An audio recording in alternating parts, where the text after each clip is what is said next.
सभी साथियों को जोहार। जय आदिवासी जिंदाबाद। साथियों, बहुत दिनों बाद फेसबुक पे लाइव आया हूँ और आज फेसबुक पर लाइव आने का उद्देश्य, जैसे कि मैंने कल शाम को ही बता दिया था, कि मुझे मुख्य रूप से जो आज देश में एक बड़ा मुद्दा पूरे देश के आदिवासी समुदायों के सामने एक चुनौती बनकर खड़ा है, यूनिफॉर्म सिविल कोड यूसीसी, समान आचार संहिता। और समान आचार संहिता के बारे में आज पूरे देश में, पूरे देश के अखबारों में, पूरे देश के राजनीतिक दल एक चर्चा का विषय है कि समान आचार संहिता लागू होना चाहिए। भारतीय जनता पार्टी का मुख्य रूप से एजेंडा है कि यूनिफॉर्म सिविल कोड लागू होना चाहिए, और वो अपने एजेंडे को लागू करने के लिए विधि आयोग के माध्यम से उन्होंने दिशा निर्देश भी जारी किए हैं। हाल ही में प्रधानमंत्री नरेंद्र मोदी जी जब मध्य प्रदेश के शहडोल आए थे तो उन्होंने भी इसका जिक्र किया है, और इसको लेकर देश के कई वर्ग समानता की बात कर रहे हैं, खुश हो रहे हैं।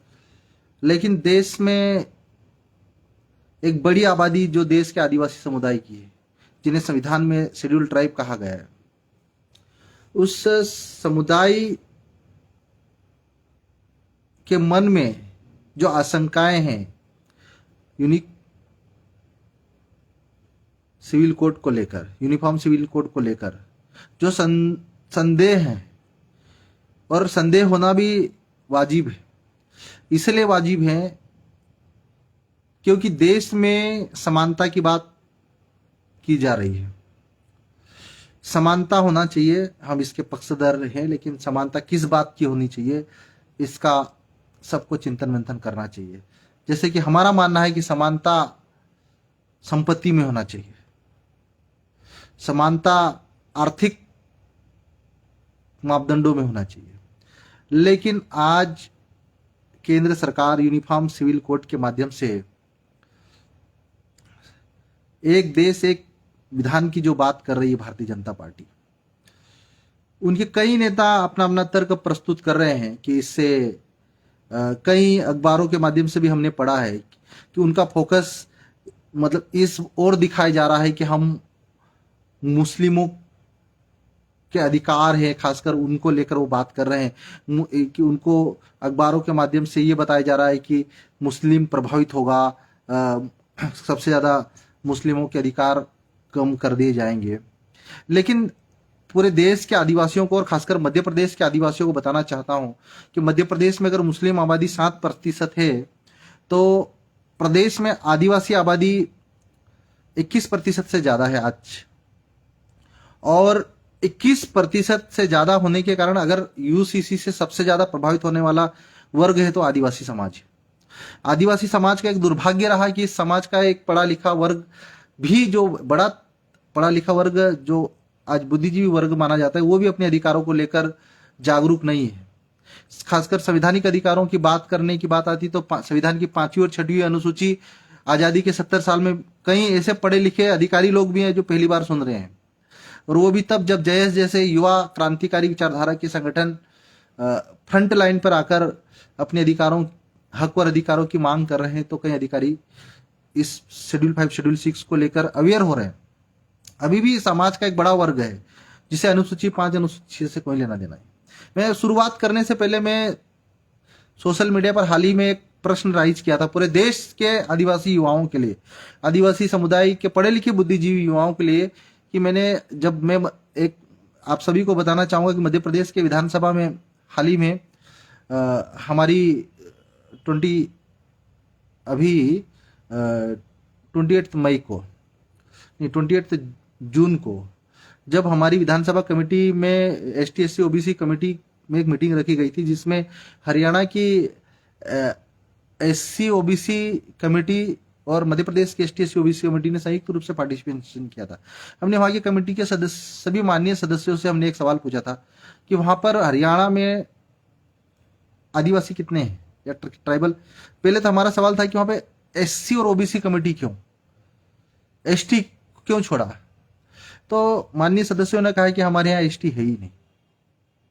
मैं पूरे देशवासियों से और पूरे आदिवासी युवाओं से मैं कहना चाहता हूं, मैंने पूछा सोशल मीडिया की कि हरियाणा, जब आदिवासी तो पूरे देश में है, क्योंकि इस देश के मूल लोग, इस देश के मूल निवासी तो यही लोग हैं, तो ये तो पूरे देश में होना चाहिए, लेकिन हरियाणा में क्यों नहीं? इसका जवाब कोई भी युवा ने संतोषजनक नहीं दिया। तो मैं आप सभी को सोशल मीडिया, इस फेसबुक लाइव के माध्यम से बताना चाहता हूं कि ऐसा नहीं कि हरियाणा राज्य में आदिवासी नहीं है। आदिवासी राज्य, हरियाणा राज्य में भी आदिवासी रहते हैं, लेकिन भारतीय संविधान में, संवैधानिक व्यवस्था ने और संवैधानिक व्यवस्था के माध्यम से जो दिशा निर्देश जारी किए गए हैं कि आदिवासी कौन, या आदिवासी या शेड्यूल्ड ट्राइब होने के लिए क्या मापदंड होना चाहिए।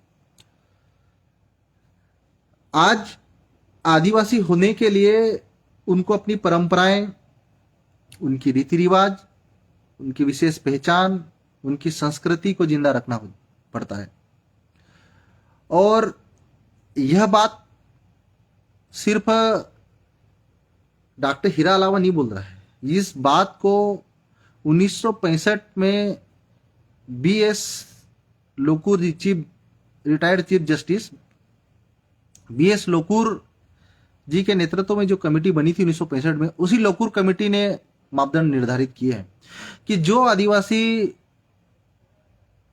कहलाना चाहते हैं, एक तो उनको अपनी संस्कृति को जिंदा रखना पड़ेगा, अपनी परंपराओं को जिंदा रखना पड़ेगा, अपनी विशेष आइडेंटिटी को जिंदा रखना पड़ेगा, और अपनी रूढ़ियों को जिंदा रखना पड़ेगा। और जो आदिवासी कम्युनिटी इस देश में अपनी परंपराओं, रूढ़ियों, रीति रिवाजों, अपने स्वभाव को भूल जाएगी, वो आदिवासी नहीं रहेगी। तो हरियाणा में हो सकता है वहां के आदिवासियों ने अपनी संस्कृति को भुला दिया हो, वहां की उनकी अपनी रीति रिवाजें, उनकी अपनी परंपराएं नहीं बची हो, तो उन्हें एसटी में नहीं रखा। ऐसे ही पूरे देश के युवाओं से, आदिवासी कम्युनिटी के नेतृत्वकर्ताओं से मैं कहना चाहता हूं कि आदिवासी होने के लिए उसकी पहचान, यही उसकी रूढ़ियां, उनकी संस्कृति, उनकी रीति रिवाज। और अगर आप इसको भूल जाते हैं, तो ये रूढ़ियां, इनकी परंपराएं, कल्चर भूल जाते हैं, तो आप आदिवासी नहीं रहेंगे। ये भारत की संवैधानिक व्यवस्था कहती है, ये भारत की संवैधानिक व्यवस्था के माध्यम से गठित Lokur committee, BS Lokur committee कहती है। ये सभी पढ़े लिखे देश के आदिवासियों को, बुद्धिजीवियों को समझना चाहिए। अब सवाल यूनिफॉर्म सिविल कोड को लेकर, तो यूनिफॉर्म सिविल कोड को लेकर हमारे मन में भी आशंकाएं हैं कि आज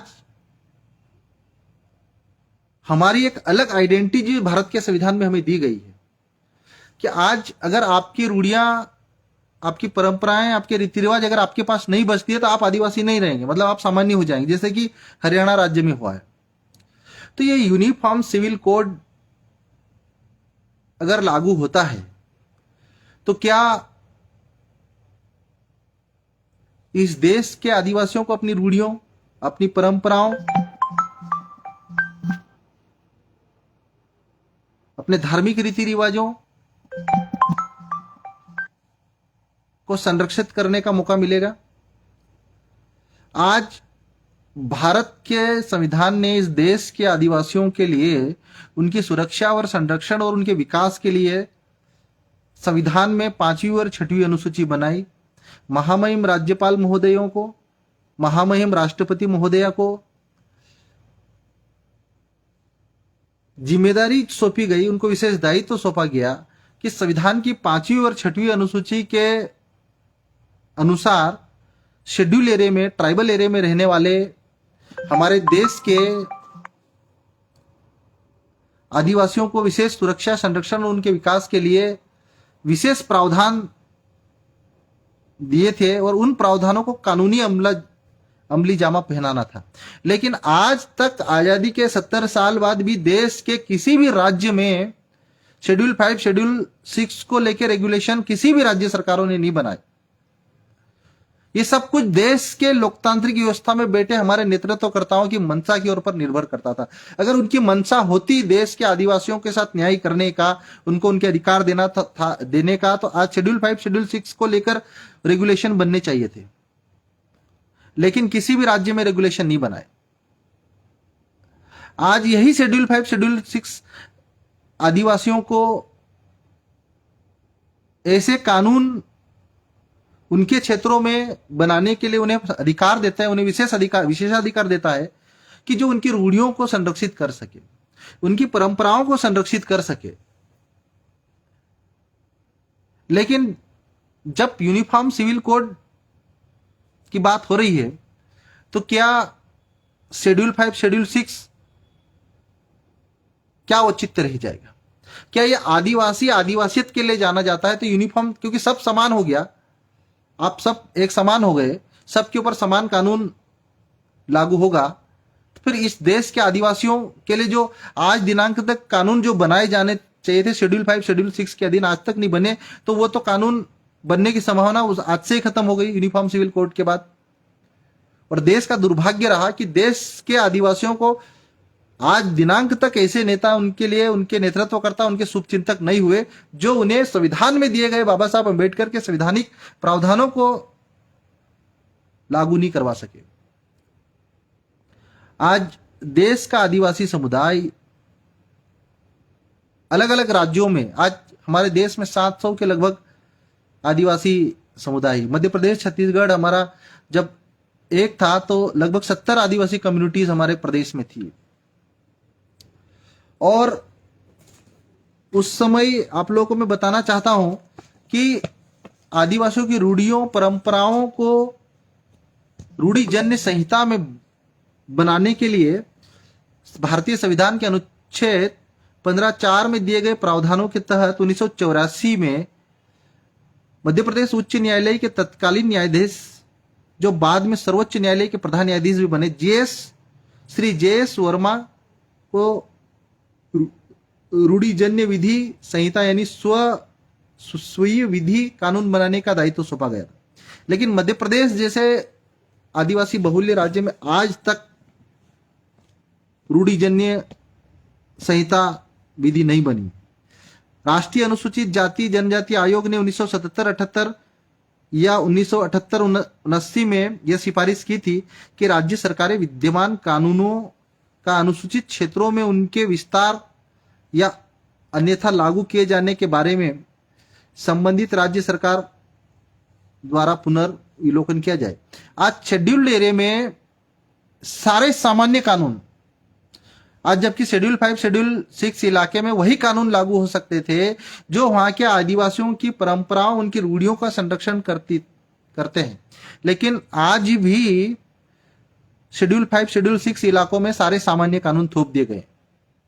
देश के आदिवासियों ने अपने अधिकार नहीं मांगे, देश के संवैधानिक व्यवस्था ने उनको अधिकार नहीं दिए, और आज की चुनी हुई सरकारें, केंद्र सरकारें, राज्य सरकारें आदिवासियों के प्रति, उनके विकास के प्रति अगर सकारात्मक सोच रखती, आदिवासियों के प्रति सही मंशा रखती, तो उनके अधिकार उन्हें देती। आदिवासी भोले भाले, आदिवासी समुदाय का बड़ा तबका आज भी पढ़ा लिखा नहीं है, उन्होंने कभी अपने हक और अधिकार मांगे नहीं। जो ज्ञान, जो कुछ गुमराह करने वाली संस्थाओं ने उन्हें दिया, उन्होंने उसको, इतने भोले वाले थे, उनको मान लिया। लेकिन सवाल कि इस देश की सत्ता में बैठे,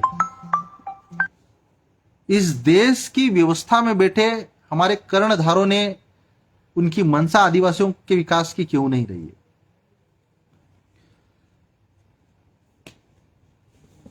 अब मध्य प्रदेश ही नहीं, देश के आदिवासियों के लिए बहुत बड़ा चिंतन मंथन करने का विषय है। हाल ही में जो 22वें विधि आयोग द्वारा समान नागरिक संहिता के संबंध में जो विज्ञप्ति जारी की गई है, इसका निश्चित ही पूरे देश का आदिवासी समुदाय विरोध कर रहा है। बीजेपी आरएसएस से जुड़े लोग अपना अपना तर्क भी पेश कर रहे हैं। लेकिन सबसे बड़ा सवाल कि समाज के परंपराओं, प्रथागत कानूनों, पद्धतियों, रीति रिवाजों, स्वशासी कानूनों, पहचान और अन्य अधिकारों को संविधान में मिले विशेष संरक्षण मिला है। समान नागरिक संहिता आदिवासी समाज को संविधान में मिले विशेष अधिकारों के प्रति आशंकित करता है, इसमें कोई दो मत नहीं। आदिवासी समाज के परिप्रेक्ष्य में यूसीसी देश की विविधता में एकता पर एक गंभीर चोट करेगा और निम्नलिखित कारणों से देश के समक्ष एक बड़ी वैधानिक संकट स्थिति उत्पन्न करेगा। आज आदिवासी समाज की अपनी परंपराएं, अपनी रूढ़ियां हैं और एक अपनी विशिष्ट पहचान होने के बावजूद भी यह समाज इस देश की विविधता में एकता, इस राष्ट्र के प्रति अपनी आस्था और समर्पण रखता आया है। इस राष्ट्र के योगदान में अपनी महत्वपूर्ण भूमिका निभाता आया है। आजादी की इस लड़ाई में इस देश के मूल निवासी, इस देश के आदिवासियों ने सबसे पहले अंग्रेजों के खिलाफ बगावत की तो इस देश का आदिवासी समुदाय था। चाहे संथाल विद्रोह, चाहे मुंडा विद्रोह, चाहे कोल विद्रोह, चाहे भील विद्रोह हो, चाहे गोंड विद्रोह हो, सारे विद्रोह अगर सबसे पहले शुरुआत हुए तो देश के आदिवासियों ने अंग्रेजों के खिलाफ बगावत करी थी। लेकिन उन्हीं आदिवासी क्रांतिकारियों के योगदान को इस देश में भुला दिया गया। आज आदिवासी समाज में उनके विवाह एवं तलाक संबंधी अलग अलग प्रथागत कानून है। आज आदिवासियों को तलाक लेने के लिए ये कोर्ट कचहरी की चक्कर नहीं लगाना पड़ते।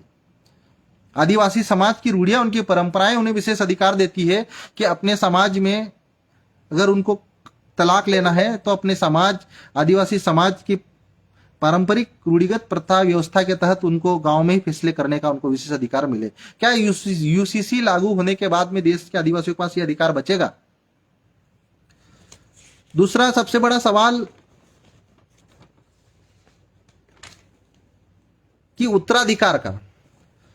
देश में अधिकांश आदिवासी समुदाय में अंतर्विवाह और गोत्र बहुविवाह को प्राथमिकता देते हुए पितृसत्ता और एक पत्नी प्रथा का पालन करते हैं, जबकि आदिवासी समुदाय विशेष रूप से मेघालय की गारो, खासी, जयंतिया जनजाति मात्र सत्तात्मक है। गारो में सबसे छोटी बेटी जो जिसे नोकना कहते हैं, खासी में खादुई संपत्ति का उत्तराधिकारी होती है।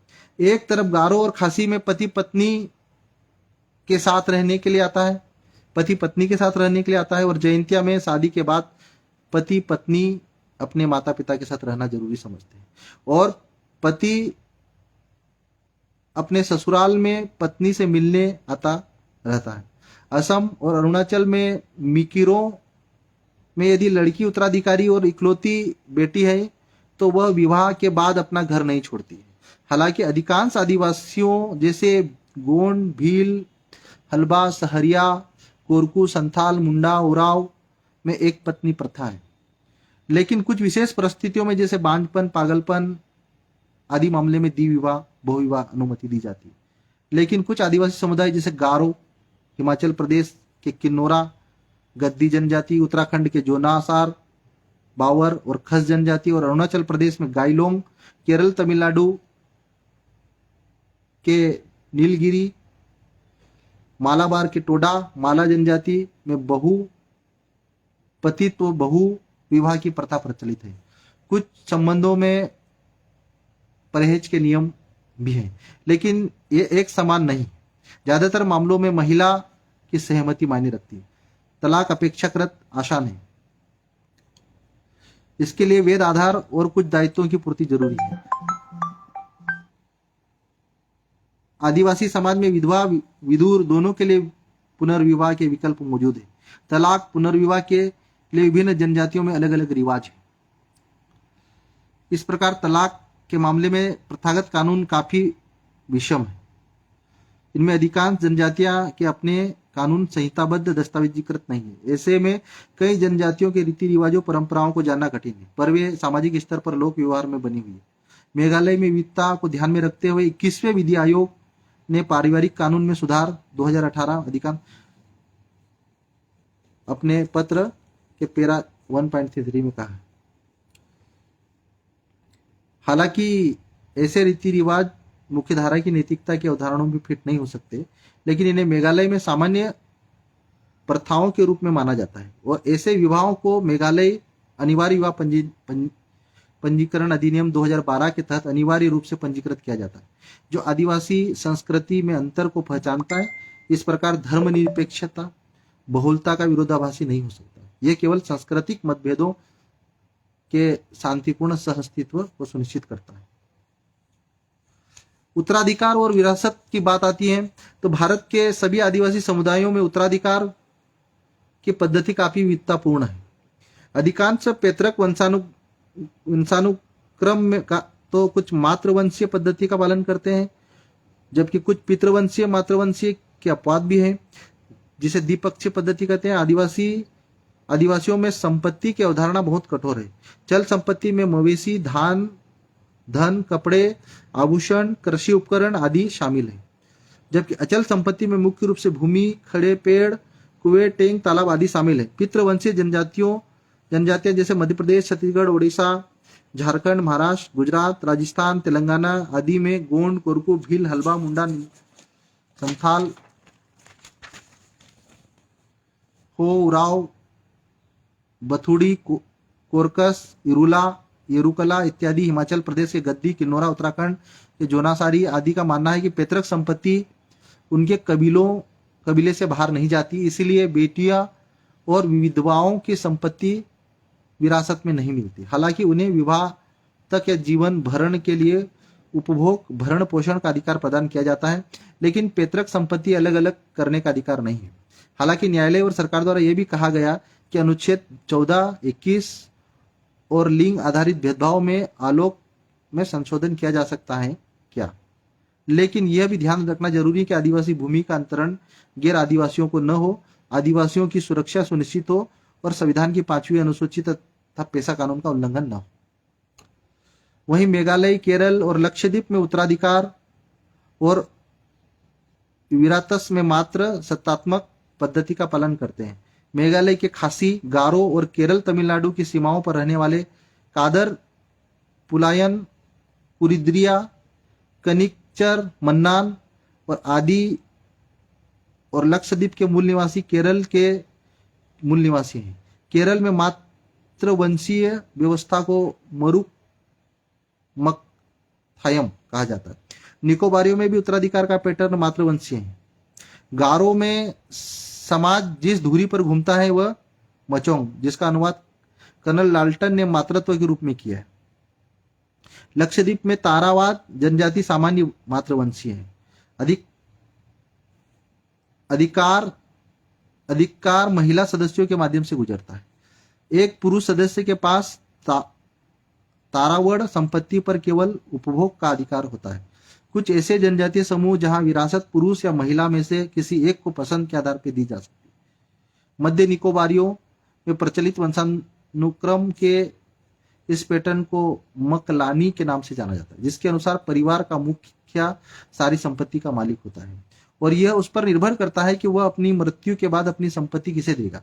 वहीं ग्रेट निकोबार के शैंपेन के बीच विरासत का पैटर्न भी द्विपक्षीय है, जिसका अर्थ यह है कि बच्चों का सामाजिक जुड़ाव पिता माता दोनों से होता है। यदि कोई शैंपेन लड़का शादी के बाद अपने पिता के साथ रहता है तो उसे अपने पिता की संपत्ति पाने का अधिकार है। यदि लड़का पत्नी के साथ रहने के लिए अपना मूल परिवार छोड़ देता तो मूल परिवार की संपत्ति में लड़के का अधिकार समाप्त हो जाता है। इस प्रकार देखें तो आदिवासी विरासत के संदर्भ में बहुत विविधता है और विरासत के सभी प्रकार प्रचलित। इसी प्रकार गोद लेना, भरण पोषण, संरक्षण के भी अलग अलग नियम प्रचलित हैं। अतः विसंगतियों को दूर करने का प्रयास किया जाना चाहिए, लेकिन यूसीसी के नाम पर एक जैसा कानून थोपना निश्चित रूप से आदिवासियों और राष्ट्र हित में नहीं है। टीएमए पाई फाउंडेशन बनाम कर्नाटक राज्य और अन्य राज्य में कोर्ट ने दोहराया है कि भारत में धर्मनिरपेक्षता का सार विभिन्न भाषाओं और विभिन्न मान्यताओं वाले विभिन्न प्रकार के लोगों की मान्यताओं और संरक्षण है और उन्हें एक साथ रखना ताकि संपूर्ण अखंड भारत का निर्माण करना है। इस प्रकार एकजुट राष्ट्र में आवश्यक रूप से एक रूपता की आवश्यकता नहीं। यह मानवाधिकारों पर कुछ सार्वभौमिक और निर्भर तर्कों के साथ विविधता का सामंजस्य बना है। उक्त परंपराओं, रिवाजों, पहचान, अधिकार एवं प्रथागत कानूनों को भारतीय संविधान में मान्यता दी गई। माननीय सर्वोच्च न्यायालय ने भी इसकी वैधता को स्वीकार किया है। भारतीय संविधान के अनुच्छेद 15(4) के तहत आदिवासी समुदाय की परंपराओं, रूढ़ियों, रीति रिवाजों एवं विवादों को निपटाने की पद्धतियों को मान्यता दी गई। उसका संहिताकरण कर रूढ़ी जन्य विधि संहिता का प्रावधान है। संविधान की 5वीं अनुसूची में 6वीं अनुसूची में दिए गए विशेष प्रावधानों के अनुसार महामहिम राष्ट्रपति राज्यों महामहिम राज्यपालों को रूढ़िजन्य विधि संहिता को कानूनी स्वरूप दिए जाने का अधिकार है। आदिवासियों के परंपराओं, रूढ़ियों, रीति रिवाजों, विवाह, जन्म, मृत्यु, संस्कार, उत्तराधिकार तथा प्रथागत कानूनों को भारतीय संविधान के अनुच्छेद 13(3) क में भी मान्यता दिया गया है। आदिवासी समुदाय संविधान के अनुच्छेद 244 के 5वीं और 6वीं अनुसूची के तहत संरक्षित है। इसके अलावा देश के आदिवासियों, पूर्वोत्तर एवं अन्य राज्यों में सुरक्षा व उत्थान के लिए विशेष प्रावधान है, जो कि यूसीसी इनके खिलाफ। देश के 16 राज्यों में लगभग 75 से अधिक विशेष रूप से कमजोर जनजाति समूह, आदिम जनजाति के उत्थान एवं विकास के लिए भारतीय संविधान में संसद एवं विधानमंडलों के नियम कानूनों में विशेष प्रावधान किए गए। भारत की संसद द्वारा पारित 1996 की धारा 4 क, ख, घ में जनजातीय समुदायों से संबंधित निम्नलिखित प्रावधान दिए गए। भारत के संविधान के भाग 9 में अंतर्विष्ट किसी बात के होते हुए भी किसी राज्य का विधानमंडल उक्त भाग के अधीन ऐसे कोई विधि नहीं बनाएगा जो निम्नलिखित विशिष्टता में से किसी के असंगत हो। मतलब भारत के संविधान का भाग 9 कहता है कि किसी बात के होते हुए भी राज्य का विधानमंडल उक्त भाग के अधीन ऐसे विधि नहीं, ऐसे कानून नहीं बनाएगा जो कि विशिष्टताओं में से किसी के असंगत, मतलब आदिवासियों की रूढ़ी परंपराओं, रीति रिवाजों के खिलाफ हो। ऐसे कानून भारत का कोई भी विधानमंडल, कोई विधानसभा नहीं बना सकती है। ये भारत देश का ये पेशा कानून की 1996 की धारा 4 कहती है। लेकिन दुख इस बात का है कि पेशा के नियम आज दिनांक तक सही ढंग से किसी भी राज्य सरकारों ने नहीं बनाए। मध्य प्रदेश सरकार ने हाल ही में पेशा नियम बनाए। पेशा नियम बनाकर सिर्फ और सिर्फ आदिवासियों को समझाने का एक प्रयास किया कि पेशा कानून आपके लिए है, आपको बताया गया, आपको अधिकार कुछ नहीं दिया।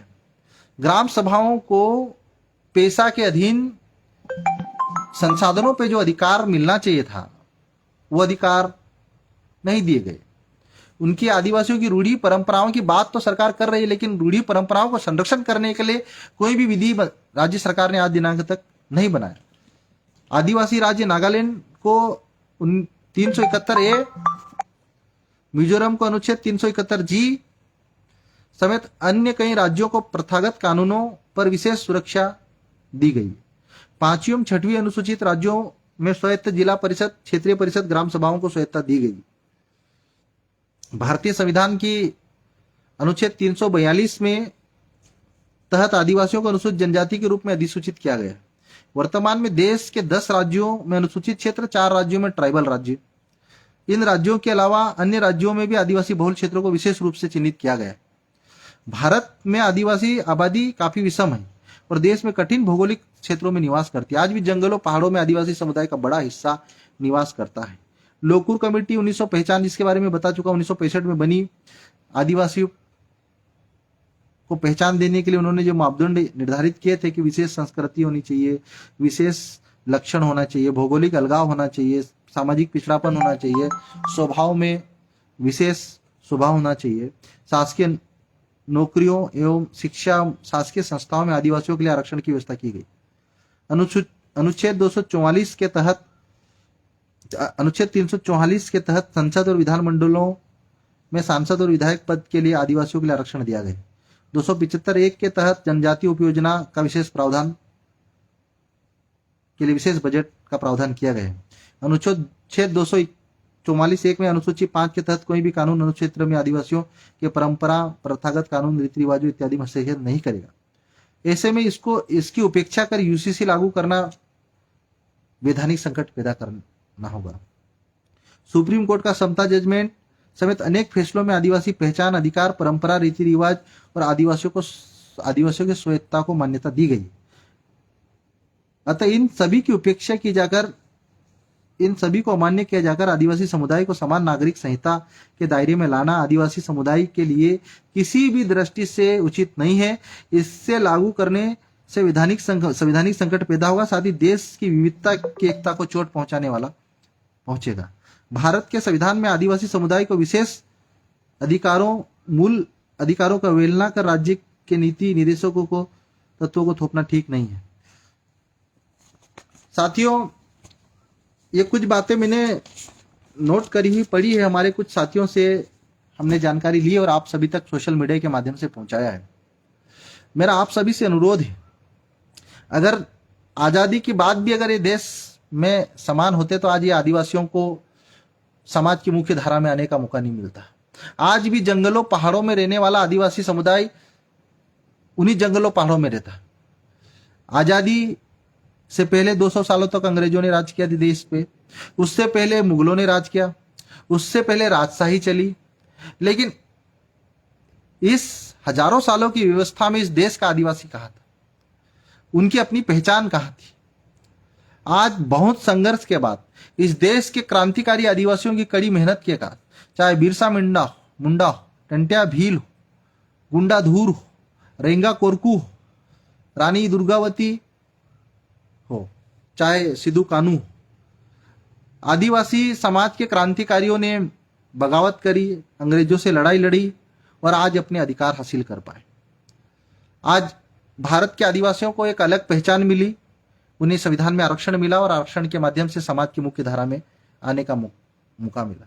आज भी जो जंगलों में पीढ़ी दर पीढ़ी जंगलों में रहते हुए हमारे आदिवासी समुदाय के लोगों को उन जंगलों पे न तो सभी आदिवासियों को व्यक्तिगत अधिकार दे पाई सरकार, न उनको सामुदायिक वन अधिकार दे पाई। हो सकता है कुछ राज्यों में केंद्र राज्य सरकारों ने मिलकर सामुदायिक कम्युनिटी राइट्स दिए हो, लेकिन आज भी मध्य प्रदेश जैसे बहुल्य राज्य, आदिवासी बहुल्य राज्यों में कम्युनिटी राइट्स नहीं के बराबर दी है। ऐसे में एक यूनिक सिविल कोड लागू करना इस प्रदेश के नहीं पूरे देश के आदिवासियों के खिलाफ। केंद्र सरकार को स्पष्ट करना होगा, राज्य सरकारों को स्पष्ट करना होगा कि क्या यूसीसी देश के आदिवासी की रूढ़ियों, परंपराओं, रीति रिवाजों, उनकी 5वीं अनुसूची, 6वीं अनुसूची को प्रभावित नहीं करेगा। अगर नहीं करेगा तो ये देश की केंद्र की मोदी सरकार को, केंद्र की भारतीय जनता पार्टी सरकार को और मध्य प्रदेश से सहित देश की कई राज्य सरकारों को स्पष्ट करना चाहिए। आज देश का आदिवासी आज भी अंतिम पंक्ति पायदान में खड़े विकास के। आज भी इस देश के आदिवासियों को उनको मूल अधिकार नहीं रखा। आज भी इस देश के आदिवासियों को बड़ा हिस्सा शिक्षा, स्वास्थ्य जैसी बुनियादी सुविधाओं से जूझ रहा है। आज भी इस देश का आदिवासी रोजगार की तलाश में एक राज्य से दूसरे राज्य भटक रहा है। आज भी इस देश के आदिवासियों का पक्ष रखने वाले विधानसभाओं के भीतर, लोकसभाओं के भीतर नहीं के बराबर नेतृत्व है। मैं जयस के माध्यम से पूरे देश के आदिवासियों को आह्वान करता हूं कि अगर यूसीसी के माध्यम से देश के आदिवासियों की परंपराओं पर, देश के आदिवासियों की रूढ़ियों पर, देश के आदिवासियों की विशिष्ट सांस्कृतिक पहचान पर अगर चोट पहुंचती है, उन पर हमला होता है, तो निश्चित ही पूरे देश के आदिवासियों को इसके पक्ष में इसके खिलाफ खड़ा होना चाहिए और इसका खुलकर विरोध करना चाहिए। हमें इस बात से कोई फर्क नहीं पड़ता है कि कौन राजनीतिक पार्टी इसका सपोर्ट करती है, कौन राजनीतिक पार्टी इसका विरोध करती है, लेकिन अगर पहला विरोध होना चाहिए तो इस देश के आदिवासी समुदाय का होना चाहिए, क्योंकि जो आजादी के हजारों साल के इस संघर्ष में, आदिवासी क्रांतिकारियों के संघर्ष के बाद ये अधिकार मिले हैं, अगर इन अधिकारों को भारतीय जनता पार्टी की केंद्र की मोदी सरकार छीनती है तो उसके खिलाफ पूरे भारत के आदिवासियों को एकजुट होकर अपनी आवाज बुलंद करनी चाहिए। हमारे आदिवासी समाज के प्रत्येक पढ़े लिखे युवा को अपने हक और अधिकार जानना चाहिए, पढ़ना चाहिए और खुलकर अपनी बात रखना चाहिए। पूरे देश के आदिवासी युवाओं से यही कहना चाहता हूं कि यूसीसी से अगर 5वीं अनुसूची प्रभावित होती है, 6वीं अनुसूची प्रभावित होती है, आदिवासियों की रूढ़ियां और परंपराएं प्रभावित होती है, आदिवासियों की विशिष्ट पहचान प्रभावित होती है, आदिवासियत प्रभावित होती है, तो खुलकर विरोध करो साथियों, क्योंकि अगर विरोध नहीं करोगे तो आपकी पहचान खत्म होगी। अगर आप समान हो जाएंगे तो आपके अधिकार हमेशा के लिए खत्म हो जाएंगे, और अगर आप आज नहीं जागे तो आने वाली समय में हमें हजारों पीढ़ियां आपके अधिकारों को लेकर आप कोसेगी कि हमारे पुरखे कैसे रहे जो हमारे लिए संघर्ष नहीं कर पाए। तो मैं युवाओं से यही कहना चाहता हूं कि यूसीसी के बारे में पढ़े और आपकी परंपराओं, रूढ़ियों के खिलाफ हो तो इसका खुलकर विरोध करना चाहिए। अगर आप नहीं विरोध करते हैं और अगर आप राजनीतिक पार्टियों की गुलामी करते हैं तो कहीं ना कहीं आपकी आदिवासियत के ऊपर हमला होगा, आपकी पहचान के ऊपर हमला होगा, आपके सम्मान के ऊपर हमला होगा। आप सभी साथियों को जय जोहार, जय आदिवासी जिंदाबाद।